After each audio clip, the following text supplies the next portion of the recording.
अरे बड़ा गजन होता है बाबा कि 1000 के नौकरी पर 2000 के साड़ी आंगनबाड़ी रे खा गई कि 1000 के नौकरी पर 2000 के साड़ी आंगनबाड़ी रे दिहाली संघारा बिगाड़ी आंगनबाड़ी रे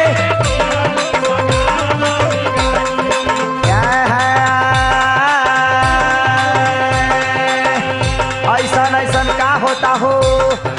1000 के नौकरी पर 2000 के साड़ी आंगनबाड़ी